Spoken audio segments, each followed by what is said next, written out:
The summer heat in Mississippi's Yazoo Delta hung thick as molasses in August of 1843. But inside the locked tobacco barn on the Fairchild plantation, the temperature had nothing to do with the weather. Augustus Fairchild, one of the wealthiest men in 3 counties, sat chained to a chair he'd purchased from a Charleston furniture maker just 6 months earlier. The irony wasn't lost on him. He'd bought that chair with money earned from selling a woman named Rebecca and her 2 daughters to a Louisiana cotton baron. Now he sat in it, wrists raw from iron cuffs, staring at a document that made his blood run colder than the Delta had ever been. The paper before him was written in perfect script. His own handwriting, copied so precisely that he'd checked 3 times to convince himself it wasn't the original. But it couldn't be the original, because the original sat locked in his study, in a ledger only he and 8 other men had ever seen. The ledger that documented 23 years of what they called their breeding initiative. The systematic pairing of enslaved men and women to produce children who would be born into bondage, who would increase their owner's wealth, who would never know freedom or choice or autonomy over their own bodies. But this copy had been altered, where the original listed enslaved people by name and assigned value. This version listed Augustus Fairchild himself. Male specimen, age 46. Strong constitution despite tendency toward gout. Proven fertility, 7 legitimate offspring. Recommended for intensive breeding rotation. Daily pairings scheduled to maximize productive output. Target, minimum 80 conceptions over 18-month period. Augustus had vomited twice already. There was nothing left in his stomach now but acid and terror. He'd been here for 3 days. 3 days of darkness, broken only by brief visits from people he recognized but had never truly seen. People he'd owned. People whose parents he'd forced together like livestock. People whose children he'd sold away before they could walk. And they'd done nothing to him except sit quietly across from him and read aloud from the documents. Their own histories. Their own conceptions. Their own family trees that had been pruned and grafted according to his careful calculations. The worst part, the part that had broken something fundamental in Augustus's mind, was that they'd asked him questions afterward. Simple questions. What was my mother's favorite song? Did my father ever smile? Can you remember what my sister looked like before you sold her to that man from Mobile? And Augustus couldn't answer. He'd kept meticulous records of their breeding potential, their physical dimensions, their monetary value. But he'd never learned their favorite songs. He'd never noticed if they smiled. He couldn't remember individual faces because he'd never thought to look. 20 miles away, in a plantation house that cost more than most men would earn in a lifetime, Silas Rutledge poured himself a 3rd glass of whiskey and tried to stop his hands from shaking. 4 of his colleagues had disappeared and returned changed, hollowed out, whispering about schedules and rotations and documents that read like nightmares. Bartholomew Crenshaw wouldn't leave his house anymore. Josiah Pryor had started freeing his slaves, something that was causing talk all the way to Jackson. Nathaniel Pendergast had taken to his bed with what the doctor called nervous exhaustion, but what everyone knew was something else, something that didn't have a medical name. And now Augustus Fairchild was gone, vanished from his locked bedroom 3 nights ago like smoke in wind. They'd searched. They'd questioned. They'd done everything men of their position and power could do. But they'd found nothing. No signs of forced entry. No witnesses. No demands for ransom. Just absence where a man had been, and the growing certainty that absence would end the same way the others had ended. With return. With silence. With eyes that had seen something that couldn't be unseen. Silas walked to his study window and looked out over land that stretched the horizon. Land that had made him wealthy beyond his father's wildest dreams. Land worked by people he owned the way he owned the horses in his stable, and the furniture in his house. He'd never questioned it before, never lost sleep over it. It was simply the way things were, the natural order, what the preachers called God's design and the politicians called economic necessity.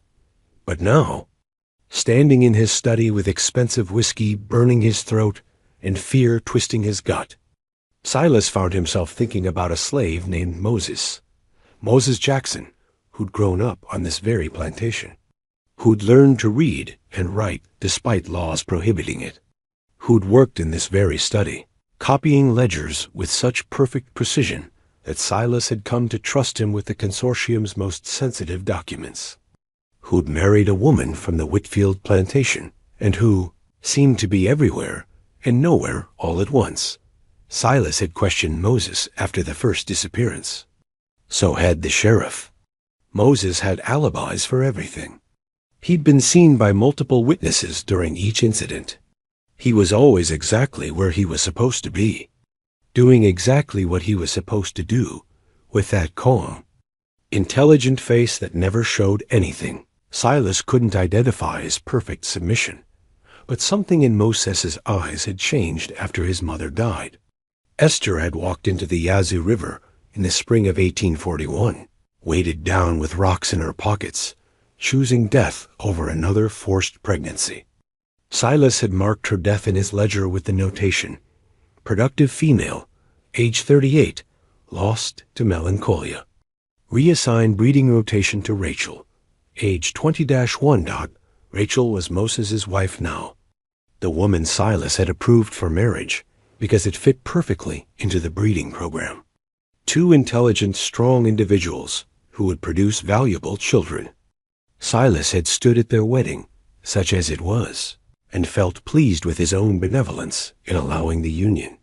He'd never noticed Moses's face during that ceremony, never saw what was behind the gratitude and submission, never recognized that he was watching a man who was building something that would eventually tear down everything Silas believed about control and power and the natural order of things. Conspiracy had been forming for years, invisible as air, woven into the very structure the 9 plantation owners had created. The breeding program required moving people between plantations, required record keeping and documentation, required trust in certain enslaved people who demonstrated intelligence and reliability. The consortium had built their own surveillance system without realizing that surveillance could flow in both directions. Moses hadn't built his network through secret meetings or whispered rebellions in the dark.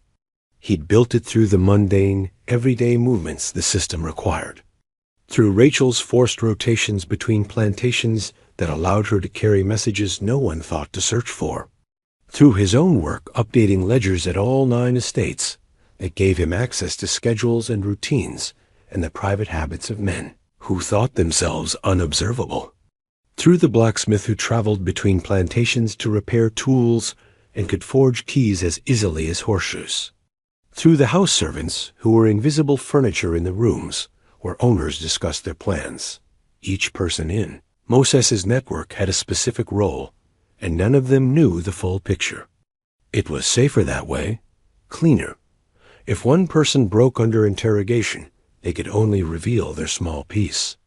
And each piece, isolated, seemed innocuous. A woman who sometimes carried notes between plantations during her breeding assignments. A blacksmith who made an extra key.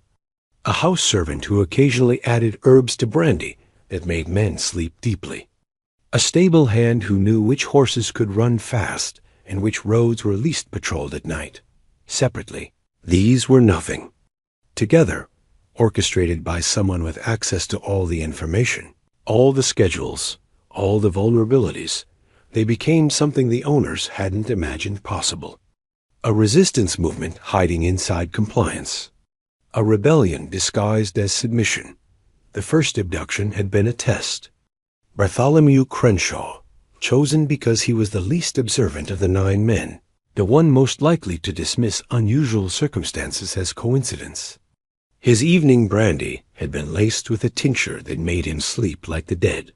He'd been carried from his bed by people who knew every creak in his floorboards, every pattern of his household's nightly routine. He'd woken in an abandoned overseer's cabin on the edge of his own property, chained to a bed he'd purchased for a breeding cabin 3 years earlier. And there, for 3 days, he'd been taught what it felt like to be reduced to function, to have his humanity stripped away and replaced with clinical assessment, to be valued only for his reproductive potential, to understand, in his bones and blood and screaming mind, what he'd been doing to other people for 23 years. When Crenshaw was found, he'd been different, broken in a way that had nothing to do with physical injury and everything to do with forced empathy. He'd felt what he'd inflicted. He'd experienced the dehumanization he'd considered good business practice. And he couldn't unknow it, couldn't unsee it, couldn't go back to comfortable ignorance. Moses had watched Crenshaw's return from his usual position in Rutledge's study, copying numbers into fresh ledgers with perfect penmanship. He'd shown no reaction when Silas discussed the incident with the other owners, no satisfaction when they described Crenshaw's shattered state. His face had remained a mask of servile attention, his voice soft and deferential when he spoke. But inside, Moses had been counting. 1 down, 8 to go. The second abduction had been bolder. Josiah Pryor, taken from a locked room with guards posted outside. Impossible, the sheriff had said. But impossible had happened anyway, because Moses understood something the owners didn't. Guards got bored. Routines created patterns. Locks could be picked if you had enough time and the right tools. And time was something Moses had in abundance, because he'd been patient for 18 years. Since the day he'd watched his mother return from her first forced breeding assignment with eyes that had gone dead inside. Since the day he'd started planning how to make the men who owned him feel what they'd made her feel. Pryor's captivity had lasted longer than Crenshaw's. 5 days in an old tobacco barn, chained to furniture from his own plantation, surrounded by documents that detailed every forced pairing he'd arranged, every family he'd separated, every child he'd sold. And the visitors had come in shifts, young men and women, born from his breeding program, reading their own histories aloud in steady voices, asking him questions he couldn't answer about parents he'd never bothered to know as people. When Pryor was found, he'd started freeing slaves. Not all of them, because he wasn't that brave or that broken, but enough to make the other owners nervous. Enough to prove that something fundamental had shifted, that whatever happened during those captivities wasn't just frightening, it was transformative. It was breaking the psychological foundation that made slavery possible. The comfortable certainty that enslaved people were somehow less than human, that they didn't feel loss or pain or rage the same way white people did. Asterisk. The third disappearance shattered what remained of the consortium's confidence. Nathaniel Pendergast vanished on a Tuesday night in September, and this time there were witnesses. Sort of. His wife had been in the next room. She'd heard nothing. No struggle. No voices. No sounds of forced entry.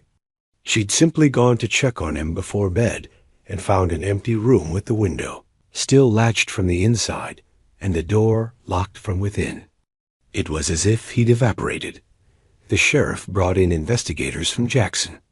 They examined everything, dusted for prints, though the science was primitive, questioned every enslaved person on every plantation within 20 miles, searched buildings and wells and the river, and found absolutely nothing that helped. Pendergast appeared 4 days later in a cotton storage barn on the Whitfield plantation, alive but fundamentally altered. He'd lost 15 pounds. His hair had gone significantly grayer, and his eyes had the 1,000-yard stare of a soldier who seen combat that broke something inside him, what the investigators and the owners, and even the victims themselves didn't fully understand yet, was the brilliance of Moses's psychological warfare. He wasn't trying to kill these men. Death would have been easier, cleaner, more straightforward. Death could be avenged. Death could be prosecuted. Death would make martyrs of the owners and justify increased brutality against the enslaved population. Instead, Moses was doing something far more sophisticated and far more devastating. He was making these men feel, making them experience empathy they'd spent decades suppressing, making them confront the mathematical reality that enslaved people were human beings with the same capacity for suffering, for love, for loss, for rage that the owners themselves possessed. And that confrontation, that forced recognition of shared humanity, was destroying them more effectively than any violence could have. The documents shown to each captive owner were masterpieces of psychological manipulation.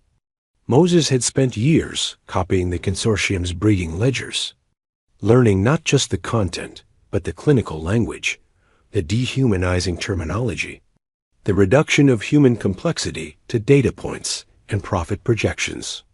And then he'd taken that same language and applied it to the owners themselves.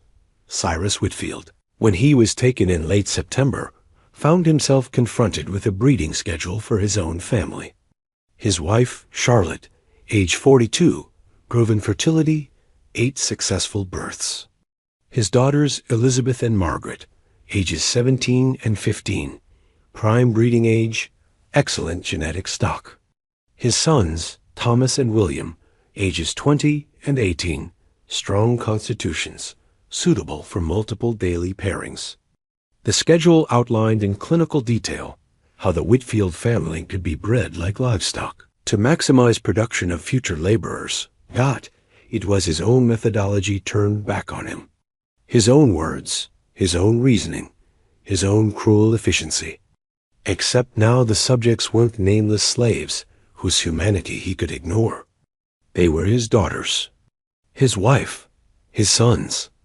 And seeing their names in that ledger, described with the same dehumanizing language he'd used for 23 years, broke something in Cyrus that couldn't be fixed. The visitors who came during his captivity weren't violent. They didn't need to be. They were women he'd forced into breeding rotations. Women whose children he'd sold. Women whose bodies he'd treated as production machinery. And they didn't curse him or attack him. They simply sat across from him and read aloud from the ledgers. Their own histories. Their own forced pairings. Their own children's sales documented in his perfect handwriting. And after each reading, they'd ask him questions. Simple questions that he couldn't answer. What did my mother like to eat? Did my father ever laugh? Do you remember what my baby looked like before you sold her? The questions weren't designed to get answers. They were designed to make him realize he'd never thought to ask, never cared to know, never considered that the people he owned had favorites and preferences and personalities that existed beyond their economic function.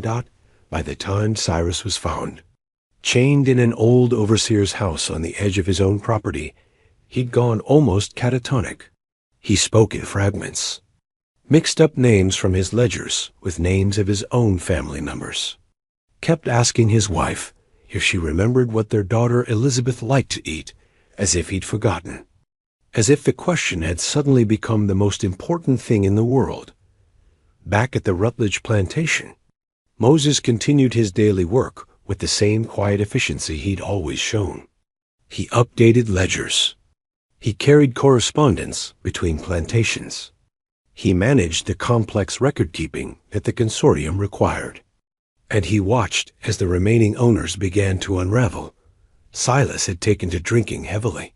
He'd installed locks on every window and door. He'd hired additional guards who patrolled the grounds at night. He'd stopped sleeping in his bedroom, instead catching fitful rest in his study with a loaded pistol on the desk beside him.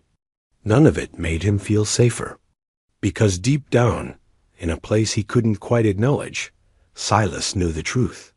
The guards were enslaved people.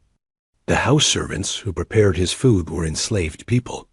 The stable hands who managed his horses were enslaved people. If they wanted him taken, no amount of locks or guns would stop them. His entire world was built on their forced cooperation, and if that cooperation ended, he was helpless. The consortium's October meeting was a surreal affair. Of the 9 original members, 5 had now been taken. The remaining 4, Rutledge, Augustus Fairchild, Cornelius Vance, and Thaddeus Beaumont, gathered at Rutledge's manor house with enough armed guards to fight off a small army. They met in the largest drawing room, curtains pulled back so they could see outside. Doors locked, but with keys ready in case they needed to escape. The conversation that night revealed just how completely Moses's campaign had succeeded in destroying their psychological equilibrium. These were men who'd built fortunes on their ability to control hundreds of people through systematic brutality. Men who'd never questioned their right to own other human beings.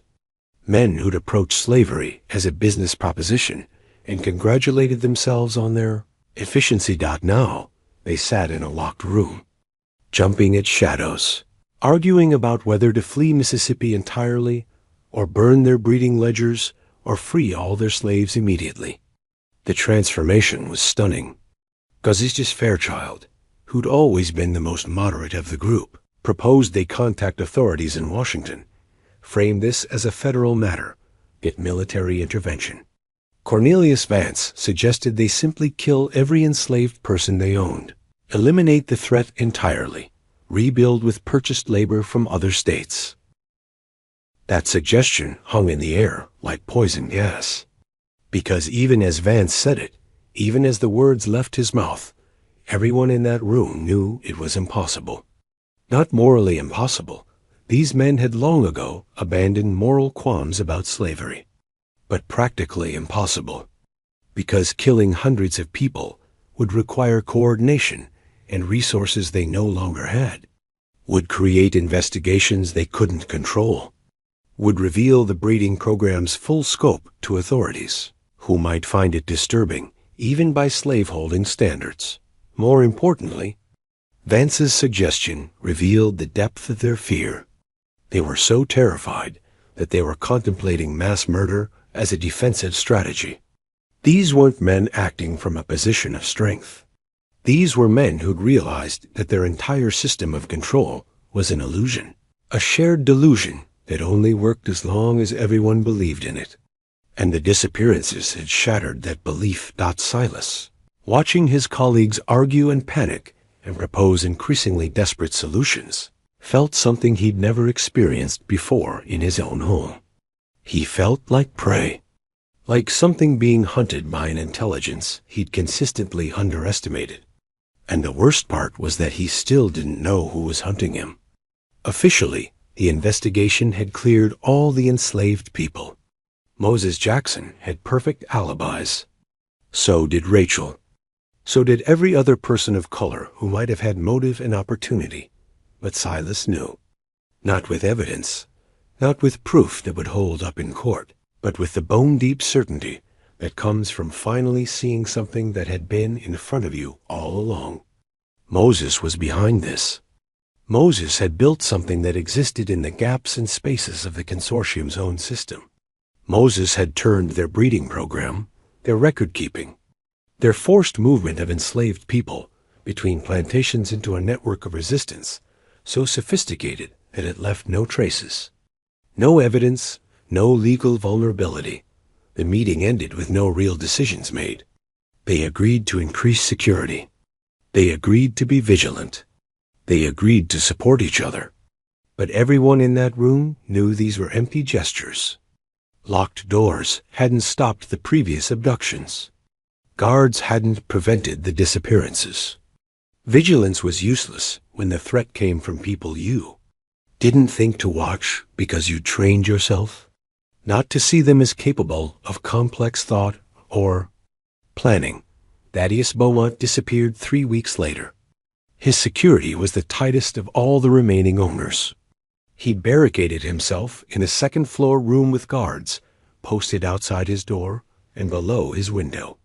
He'd had his food tasted before eating it. He'd stopped drinking alcohol entirely to prevent drugging. And none of it mattered.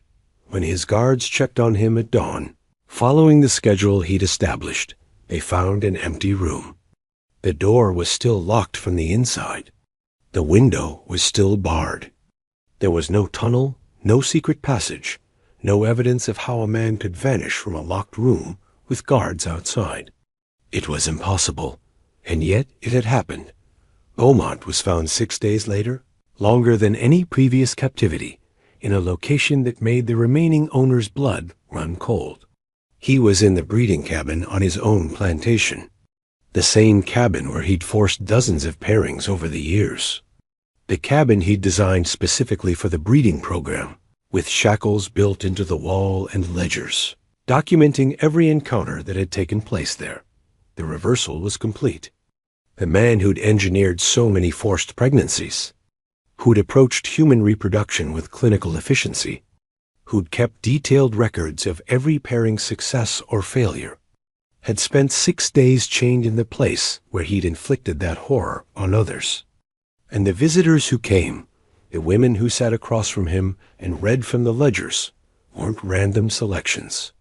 They were women who'd been brought to that specific cabin, women who'd been shackled to those specific walls, women who remembered every detail of what had been done to them in the name of profit and genetic improvement. When Beaumont was found, he wasn't speaking. He'd retreated somewhere inside himself where words couldn't reach. The doctor called it a complete nervous collapse. The reality was simpler and more devastating. Beaumont had been forced to confront what he'd done, forced to sit in the exact place where he'd done it, forced to hear the testimonies of women he'd brutalized, and his mind had simply broken under the weight of that confrontation. 3 owners remained: Silas Rutledge, Augustus Fairchild, and Cornelius Vance. The consortium was finished. The breeding program was abandoned. Several of the taken owners had already started freeing enslaved people, or at least ending the systematic forced reproduction. But Moses's campaign wasn't about reforming the system. It was about breaking the men who'd built it, about making them carry the weight of what they'd done for the rest of their lives. And Moses was patient. He could wait. He'd been waiting his entire life, watching and learning and planning. A few more weeks, a few more months, what did it matter? Time was on his side now. The remaining owners were terrified, sleepless, drinking themselves into stupors, seeing threats in every shadow. They were destroying themselves with fear and guilt, and the dawning recognition of their own monstrous actions not in Rutledge's study. Moses continued copying ledgers with perfect precision.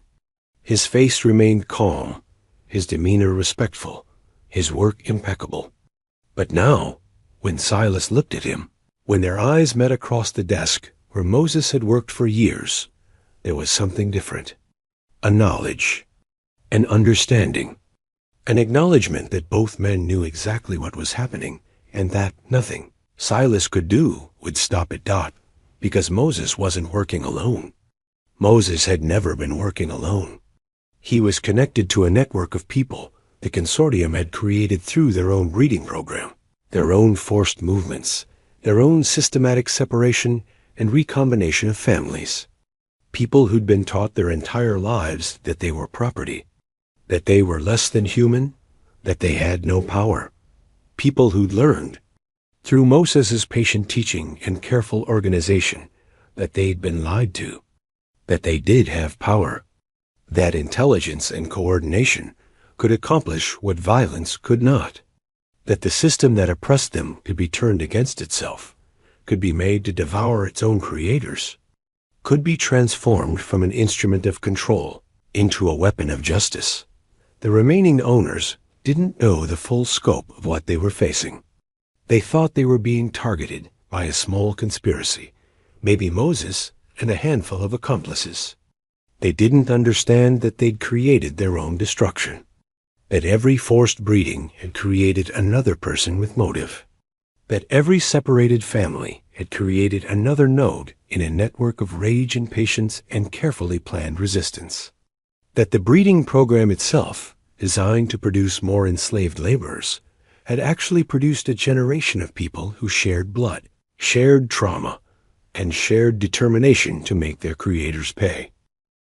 Augustus Fairchild broke first among the remaining three, not by being taken, but by breaking under the anticipation of being taken.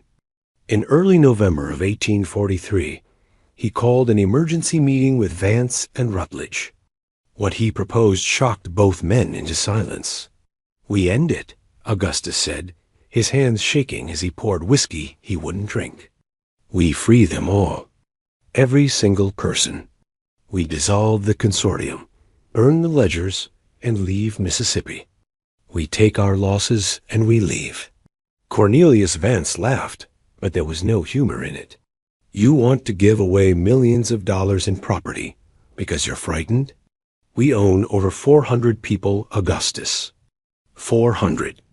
That's our retirement, our children's inheritance, our entire economic foundation. Our economic foundation is hunting us," Augustus shot back. "Whatever's happening, whoever's behind it, they're picking us off one by one. And when they're done with us, what do you think happens to our families? Our wives? Our children?" Silas had been quiet during this exchange, staring into his whiskey glass. Finally, he spoke. "It won't matter." Both men turned to look at him. "Freeing them won't matter," Silas continued. "This isn't about slavery anymore. This is about what we did within slavery. The breeding program, the forced pairings, the systematic separation of families. We didn't just own these people. We treated them like livestock. We kept detailed records of it. We approached their reproduction like we were improving cattle." He looked up, his eyes hollow. "You can't undo that by signing manumission papers. The damage is done. The debt is owed. Then what do we do?" Augustus demanded. "We wait," Silas said quietly. "We wait for our turn." But waiting proved harder than any of them anticipated. The psychological toll of knowing you're being hunted, of understanding that every enslaved person in your house might be part of the network targeting you, of recognizing that the food you eat and the water you drink passes through hands that have every reason to want you dead. That kind of sustained terror breaks men faster than any physical torture. Cornelius Vance started seeing conspiracies everywhere.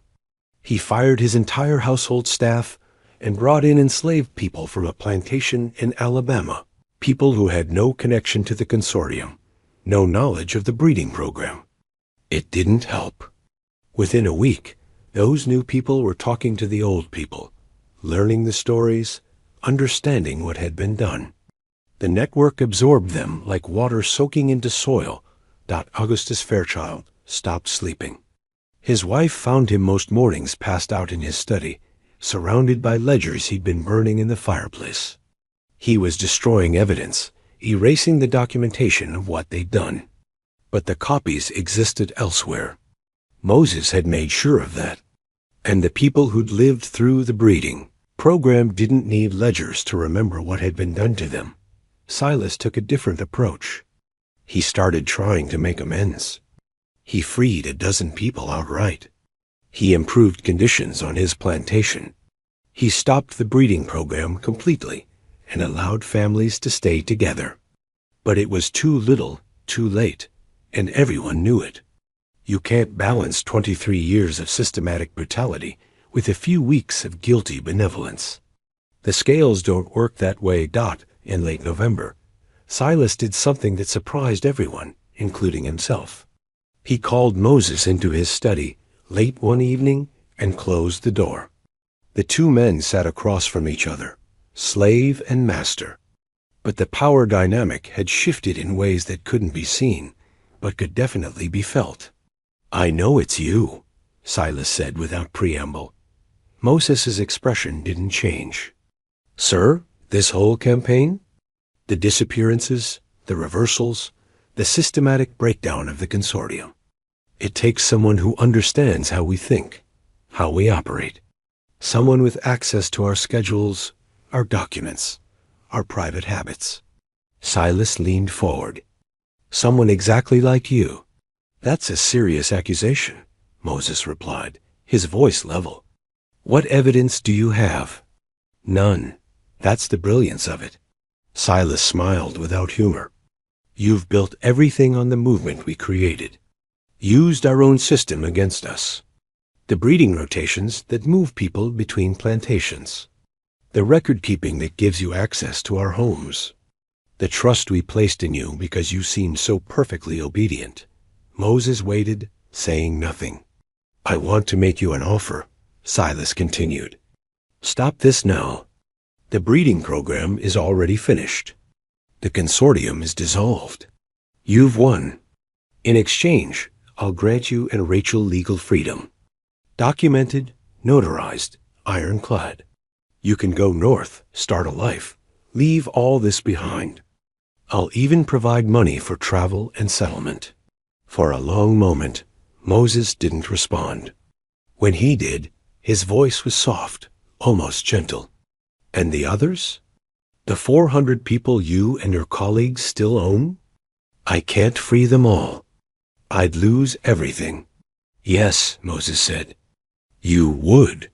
Something in his tone made Silas reach instinctively for the pistol he'd placed in his desk drawer before this conversation. But Moses made no threatening movement.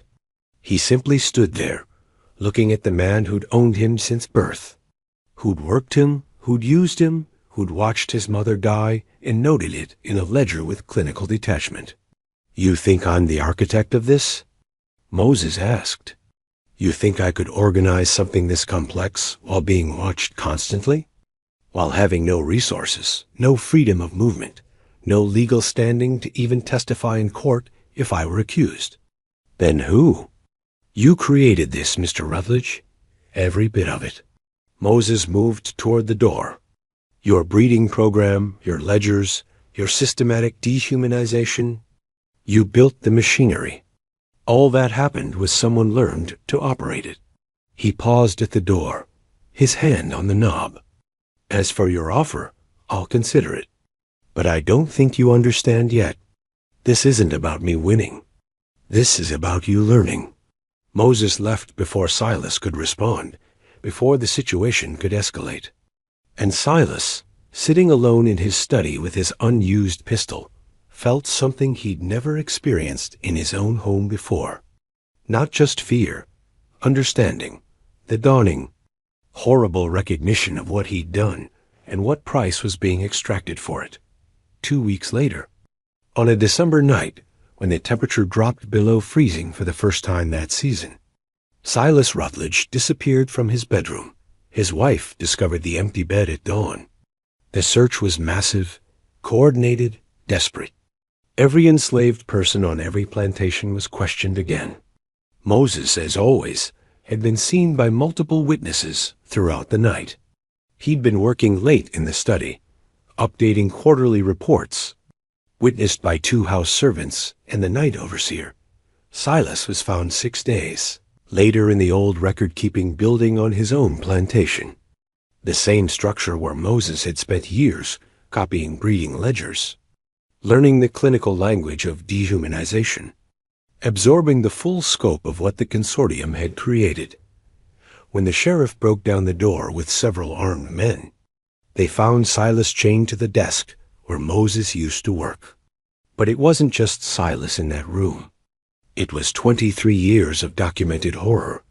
Stacks upon stacks of ledgers, all copied in Moses's perfect script. Every forced pairing. Every separated family. Every child sold. Every woman who'd miscarried under the stress. Every man who'd been traded like a playing card. Every calculated decision that had treated human beings as livestock. And next to each entry about an enslaved person, someone had written corresponding information about Rutledge's own family. Next to a record of a forced pregnancy, details about Rutledge's wife's pregnancies. Next to the sale of a child, information about where Rutledge's children went to school. Next to descriptions of breeding potential, descriptions of Rutledge's own daughters in the same clinical language. The parallel was inescapable. Here is what you did to others.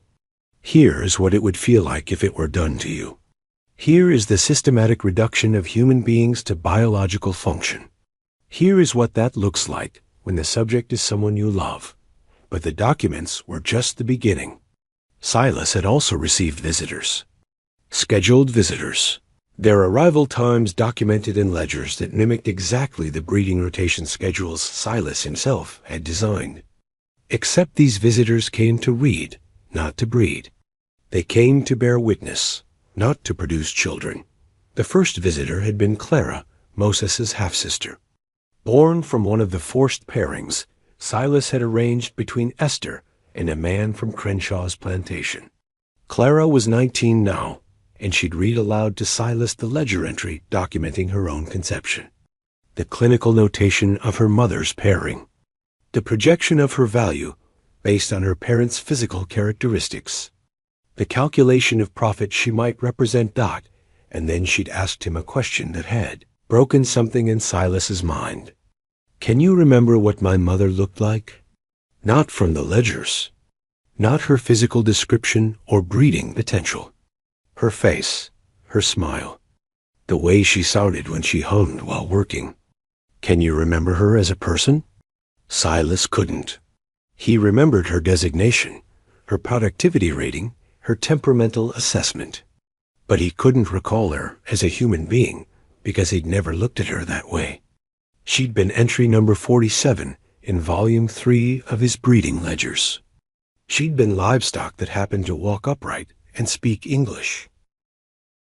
The subsequent visitors had continued this pattern, each one born from the breeding program, each one reading their own history from the ledgers, each one asking questions about parents and siblings they'd been separated from. Questions Silas couldn't answer because he'd never thought the answers mattered Dot by the third day. Silas had stopped trying to maintain his composure. He'd started writing, compulsively documenting his own captivity, using the same clinical language he'd used for enslaved people.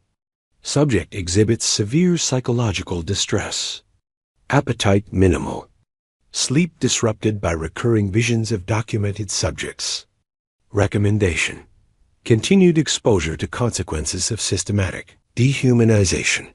He was applying his own methodology to himself, trying to process horror through the only framework he understood, the reduction of human experience to data points and clinical observations.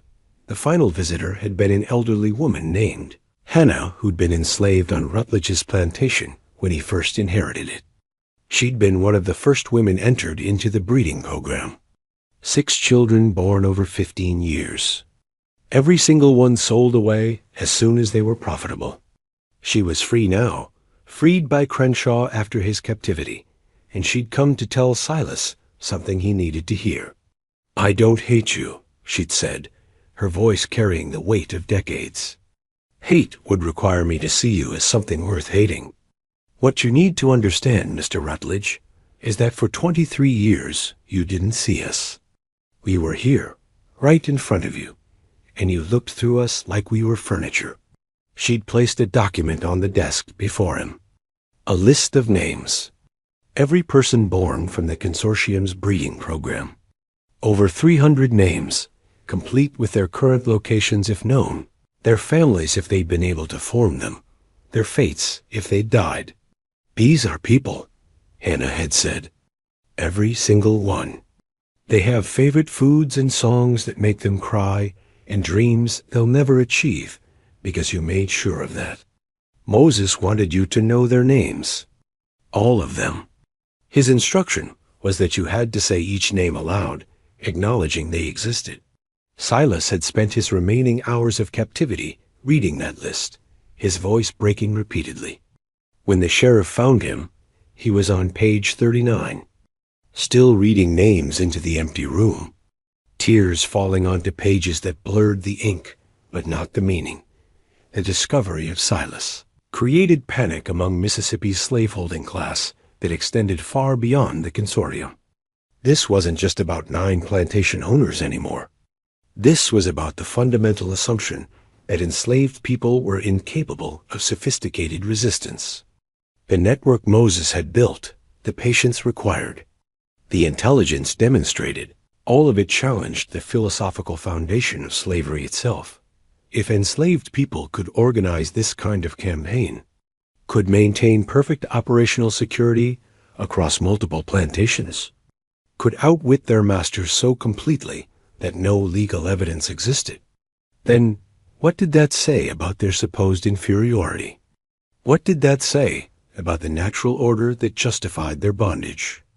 The white community couldn't prosecute anyone because prosecution would require admitting what had been done during the captivities, would require public documentation of the breeding program, the forced pairings, the systematic family separations, would require acknowledging that enslaved people had successfully wielded psychological warfare sophisticated enough to break wealthy, educated men.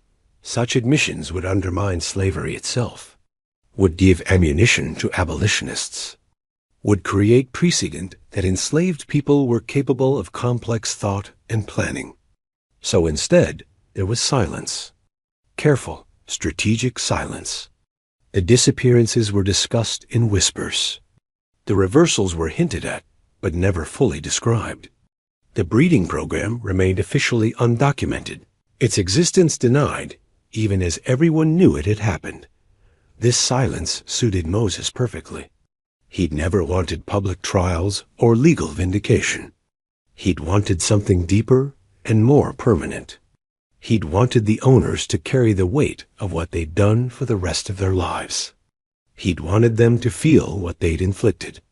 He'd wanted them broken in ways that couldn't be fixed, and he'd succeeded. By December of 1843, the consortium was completely destroyed. The breeding program was finished. Several owners had freed their enslaved people, or at least ended the systematic forced reproduction. The psychological impact rippled through the entire Yazoo Delta, making other slaveholders nervous, cautious, aware that their own people might be watching and remembering and planning. But Moses wasn't finished. One owner remained. Cornelius Vance, who'd survived through paranoia and violence, who'd replaced his entire household staff, who slept with guards outside his door and a loaded rifle beside his bed.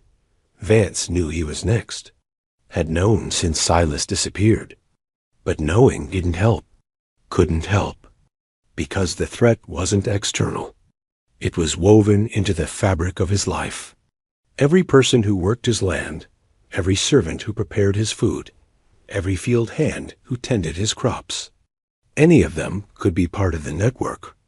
All of them had reason to want him broken. Cornelius Vance lasted 3 weeks longer than Silas Rutledge.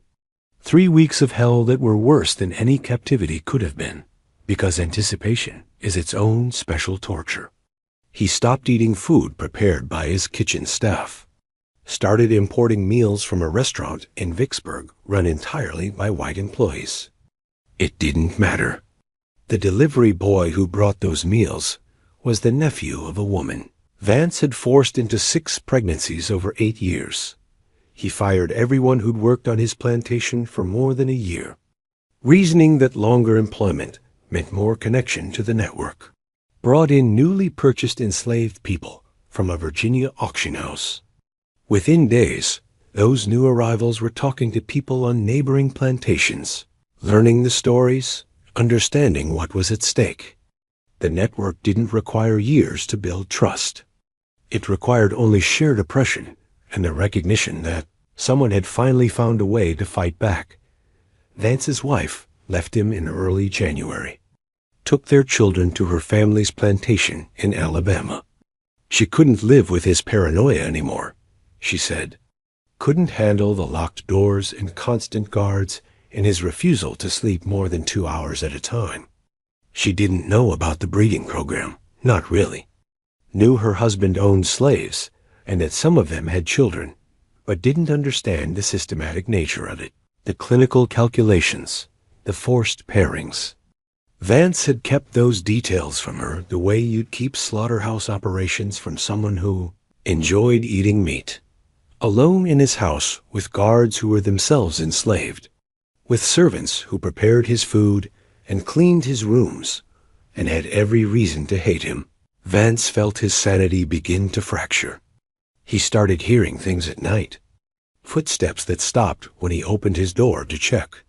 Whispers just below the threshold of comprehension. The creak of floorboards in empty rooms. Most of it was his imagination, his guilt manifesting as auditory hallucinations. But some of it was real. Moses's network had learned that psychological torture didn't require physical presence. Sometimes just the suggestion of presence, the possibility of threat, was more effective than actual action. Let a man destroy himself with fear and paranoia.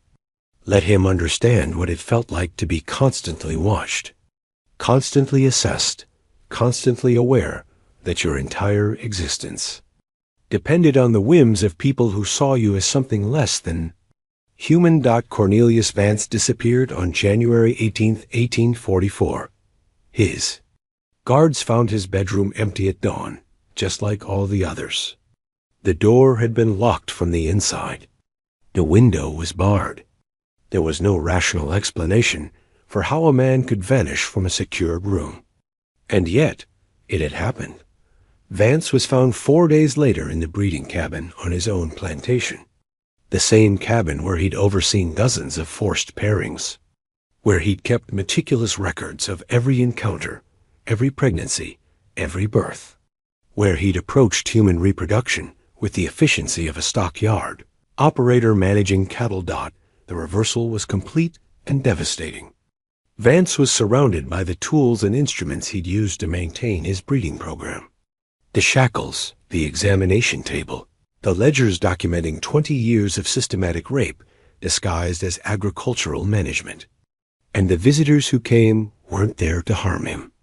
They were there to show him what the system had cost. Women who bore scars from difficult births because proper medical care wasn't provided for enslaved mothers. Men who'd been separated from their children and had never been allowed to know if those children lived or died. Young people who'd been born from forced pairings and had grown up knowing they existed only because someone calculated their parents would produce valuable offspring. They didn't accuse Vance, didn't curse him, didn't demand apologies he couldn't give. They simply showed him who they were. Let him see them as human beings with the same capacity for love and loss and rage that he possessed. Made him understand that every entry in his breeding ledgers represented a person whose entire life had been shaped by his decisions, his calculations, his clinical reduction of humanity to profit margins. By the time Vance was found, he'd stopped speaking entirely, retreated into catatonic silence that the doctor called complete nervous collapse, but everyone understood was something deeper. Vance had been forced to see what he'd spent 20 years refusing to acknowledge. That enslaved people were people. That the breeding program was systematic rape. That his wealth and status had been built on horror he couldn't justify or explain or reconcile with his self-image as a Christian gentleman. The aftermath of the reversals reshaped the Yazoo Delta in ways that would take decades to fully understand. The immediate impact was the complete destruction of the consortium and the end of their breeding program. But the deeper consequences rippled outward, changing how slaveholders thought about control, about intelligence, about the people they owned. Bartholomew Crenshaw never recovered psychologically. Spent the rest of his life trying to purchase the freedom of people connected to his breeding program. Died in 1851, having freed 63 people, but still haunted by the hundreds he'd harmed. His wife's journals, discovered years later, described a man who woke screaming most nights, muttering about schedules and rotations and children he couldn't remember. Josiah Pryor became an advocate for gradual emancipation. Too radical for Mississippi, he moved to Maryland, where he wrote letters and essays arguing for reform. His writings achieved little practical success, but became source material for abolitionists who could point to a former slave owner acknowledging the system's fundamental cruelty. Nathaniel Pendergast responded with denial. freed enough people to claim moral awakening, but maintained his labor force through debt peonage and legal technicalities that were slavery in all but name. Died in 1859, still wealthy, still convinced he'd done nothing truly wrong. Cyrus Whitfield fled to New Orleans and reinvented himself as a shipping magnate. Never spoke of what happened during his captivity. Built new wealth through entirely different industries, perhaps believing that distance and different business ventures could absolve him of his past. The people he'd sold in bulk before leaving were less forgiving of his escape. Augustus Fairchild implemented gradual emancipation, freeing people in cohorts over 5 years while giving them small land parcels carved from his property. By 1849, everyone was legally free, though many remained as paid laborers because economic realities offered few better options. He died in 1856, still paying off debts from his moral awakening. Edmund Halsey took the most extreme position, freed everyone immediately, without conditions, and used his remaining resources to support their relocation to free states. Went bankrupt by 1846, lived in poverty, working as a clerk. But letters from the people he'd freed suggested he found peace in complete, rather than convenient redemption. Silas Rutledge's response was the most dramatic.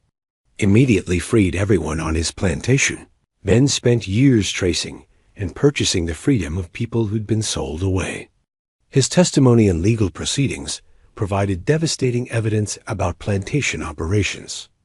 In 1847, he published a full accounting of his breeding program, demonstrating that his wealth had been built directly on systematic rape and family destruction. Mississippi authorities seized and burned the document, but copies had already gone north, where abolitionists distributed them widely.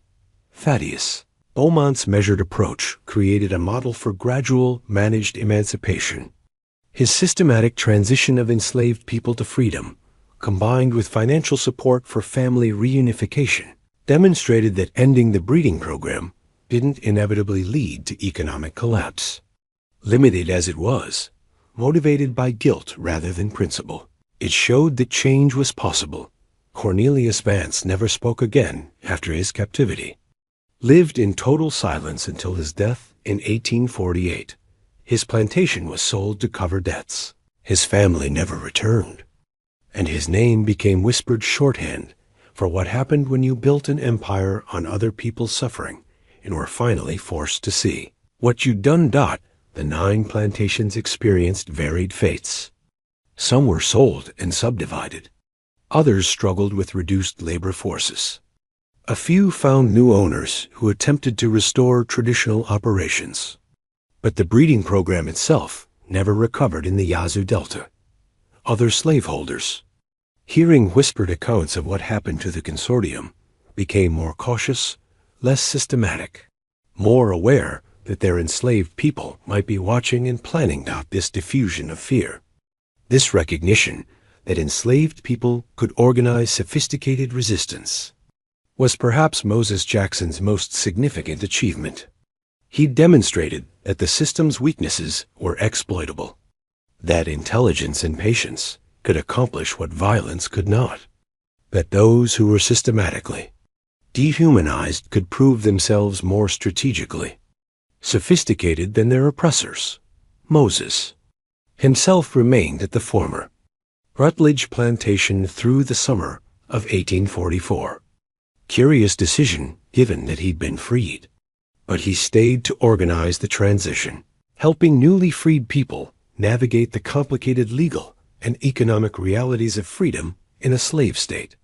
He negotiated work contracts with landowners who still needed labor. He established a school in one of the former slave cabins, teaching literacy and mathematics to children and adults who'd been deliberately kept ignorant. He created networks to help people locate family members who'd been sold away, using his knowledge of the consortium's records to trace where people had been sent. This organizing work was perhaps more remarkable than the reversals themselves.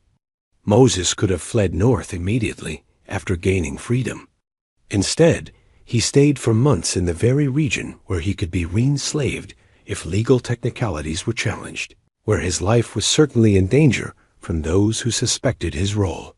He stayed because the reversals had never been about personal revenge. They'd been about creating space for something new. And that required more than just breaking the old system. Rachel worked beside him during these months, organizing the women who'd suffered most directly from the breeding program, helping them understand that freedom meant reclaiming authority over their own bodies, their own reproductive choices. She taught them about herbal methods that could give them control plantation owners had denied. She helped arrange real marriages with legal standing where possible, or at least ceremonies with community recognition. Together, Moses and Rachel created a template for Reconstruction before Reconstruction existed. A systematic attempt to help people transition from being property to being free, addressing not just legal status, but the practical, psychological, and economic challenges that freedom entailed. They weren't entirely successful. The obstacles were too great, the resources too limited, the hostility too intense. But they tried, and some of what they built lasted. If you've been following this story, and you're shocked by what American history hid for so long, you're not alone. Here on The Sealed Room, we dig into the buried truths that textbooks won't teach and popular history ignores. If you want more stories like this, stories that challenge everything you thought you knew about the past, hit that subscribe button right now. And if this story moved you, share it. These aren't just historical curiosities. These are real people whose resistance and courage deserve to be remembered. Now let's see what happened to Moses after he left Mississippi. In July of 1844, Moses and Rachel finally left Mississippi. The historical record shows they reached Ohio by late August, settling in a community near Cincinnati established by free black people and formerly enslaved people who'd escaped or purchased their freedom. The community had infrastructure designed to help newcomers integrate. Churches that provided material support, schools for children and adults, craftspeople who would train apprentices, and a shared understanding that freedom in the North was precarious and required collective mutual aid to maintain. Moses found work as a clerk at a black-owned shipping company. His education and meticulous penmanship finally serving purposes that built rather than documented oppression. Rachel worked as a seamstress and eventually opened a small shop. They purchased a modest house in 1847. Actual property ownership, a thing that had been literally impossible for them in Mississippi. They had 4 children. Esther, named for Moses's mother, Frederick, Hannah, and James. Census records show all 4 children attended school, several through secondary education, an achievement that would have been punishable by law in the state where their parents had been enslaved. Moses lived until 1879, dying at age 56 from pneumonia during a particularly harsh winter. His obituary in the Cincinnati Colored Citizen was brief and carefully worded. A respected member of the community and devoted family man, survived by his wife Rachel, 4 children, and 12 grandchildren. Services at Bethel Church. There was no mention of Mississippi, no reference to what he'd done there, no acknowledgement of the systematic reversal that had broken a breeding program and changed 9 men's lives. The silence was likely intentional. Even in the North, even after the Civil War, speaking openly about slave resistance could bring unwanted attention to families who wanted simply to live in peace. But within the black community in Cincinnati and beyond, Moses Jackson's story persisted. It was told in fragments, often disguised as fiction or attributed to unnamed sources, passed along in churches and social gatherings, whispered in conversations between people who understood what it meant to have someone like them prove capable of strategic resistance on that scale. The story changed in the telling, accumulated embellishments, sometimes merged with other tales of resistance. But the core remained. A slave had used intelligence, patience, and the master's own systems to make them feel what they'd inflicted on others. The impact rippled through generations in unexpected ways. Some of the children born from the consortium's breeding program, freed by Crenshaw or Rutledge or Beaumont, eventually moved north themselves. A few ended up in Cincinnati, where they met Moses and Rachel, creating a small community of people bound by shared history and trauma. These connections formed networks of mutual support that lasted decades. Families helping each other in ways plantation ownership had deliberately prevented. One of these connections involved Moses's half-sister Clara, who'd read her own ledger entries to Rutledge during his captivity. Clara had been freed by Crenshaw and moved to Cincinnati in 1846, where Moses helped her find work and housing. She eventually married a carpenter named Isaiah Foster. They had 3 children. One of those children, a daughter named Margaret, became a teacher, educating formerly enslaved children through the Freedmen's Bureau during Reconstruction. Margaret Foster's diaries, preserved by her descendants, include a brief mention of her uncle Moses, a quiet man who carried great weight behind his eyes, who taught us that intelligence could be a weapon sharper than any blade. Back in Mississippi, the consortium's collapse had lasting effects that extended beyond the 9 plantations. The breeding program's systematic approach had been unusual even among slaveholders, but its existence had normalized certain practices. Detailed record-keeping, clinical language about human reproduction, coordinated breeding schedules between plantations. After the reversals, these practices became less common, or at least less openly discussed. Plantation owners became more cautious, more aware that documentation could be used against them, more conscious that enslaved people were paying attention in ways they'd previously dismissed as impossible.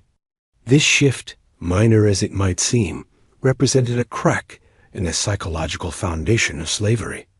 The system had always depended on the fiction that enslaved people were content with their condition, that they lacked capacity for complex thought or planning, that they accepted their status as natural and inevitable.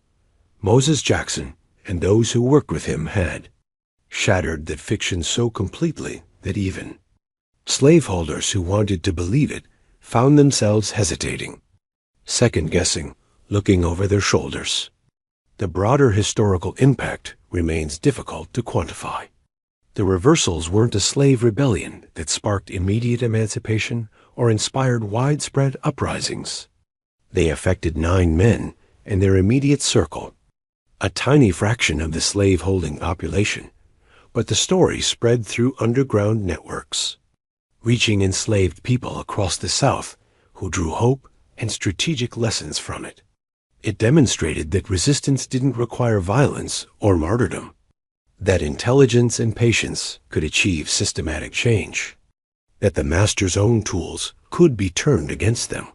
Some historians have argued that the Mississippi reversals influenced later resistance strategies, the way enslaved people used literacy as a weapon, the careful documentation that made their oppressors confront their own actions, the psychological rather than physical nature of the confrontation. These elements appeared in other contexts as the antebellum period progressed, whether Moses Jackson directly inspired these later actions or whether he tapped into strategies that were already emerging across the enslaved community remains unclear. What's certain is that he proved such strategies could work, could actually break parts of the system rather than just helping individuals escape it. The Confederate period and Civil War eventually overtook these individual stories of resistance. When Union forces moved through Mississippi in 1863, some of the former consortium plantations were occupied and their lands distributed to formerly enslaved people. Though most of these redistributions were later reversed during Reconstruction's betrayal, the records of the breeding program, already fragmentary and deliberately obscured, became even more scattered during the war's chaos. Some were destroyed deliberately by families ashamed of their documented participation in such practices. Others were lost in fires or simply misplaced in the general upheaval, but some records survived. They surfaced decades later in attics and estate sales, in historical society donations and academic archives. Researchers piecing together the history of slavery in Mississippi found fragments. Ledgers with clinical breeding records. Personal letters mentioning the mysterious disappearances. Testimony from legal proceedings where consortium members had been forced to describe their practices. These fragments, assembled slowly over the 20th century, confirmed the essential truth of stories that had been passed down through black families, but dismissed by white historians as exaggeration or fabrication. One particularly revealing discovery came in 1934 when a researcher found Silas Rutledge's personal diary in the papers of his estranged wife's family. The diary, kept sporadically between 1844 and his death in 1852, revealed his ongoing psychological torment. Entries described nightmares where he was chained to his desk while names from his ledgers were read aloud endlessly. He wrote about seeing faces of people he had once owned, wondering if they had been real or if his memory was creating them now in guilt. He questioned everything he had once believed about racial hierarchy, about the naturalness of slavery, about his own moral standing. The final entry, dated March 12, 1852, 2 weeks before his death, from what was recorded as heart failure, reads simply, "I understand now why Hannah said she didn't hate me. Hatred would require her to see me as fully human. I made myself into something less than that. A function, a mechanism, a thing that processed other people into property. Moses didn't need to destroy me. I had already reduced myself to machinery. He simply held up a mirror so I could finally see what I had become." This admission captured the essence of what Moses Jackson had orchestrated. Not revenge in the conventional sense, but revelation. Not violence, but visibility. Not destruction, but recognition. The punishment had been making them see themselves clearly, making them feel what they had inflicted, making them carry the weight of their own actions for the rest of their lives. The story of Moses Jackson asks us to consider fundamental questions about justice and resistance. What does justice mean when the law itself is unjust? What does resistance look like when violence would be suicide? Can making oppressors feel their victims' experiences ever constitute adequate accountability? These aren't just historical questions. They resonate through every struggle against systematic oppression, every attempt to make those in power understand the human cost of their policies and practices. Moses Jackson understood something that many resistance movements have had to learn through painful trial and error, that sometimes the most effective weapon isn't violence, but empathy forced upon those who've built their power on refusing to feel it. That documentation can be more devastating than destruction. That making people see themselves clearly, without the comfortable lies they've built to justify their actions, can break them more completely than any physical torture. He also understood patience. He waited 18 years from the time his mother was first forced into a breeding rotation until he began his campaign. 18 years of watching, learning, planning, building networks, understanding the system so thoroughly that he could turn it against itself.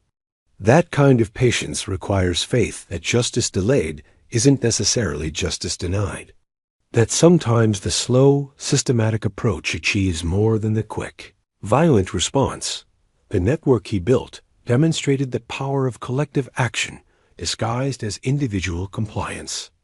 Each person playing a small role, none of them knowing the full picture, all of them protected by the very invisibility that their oppressors had imposed upon them.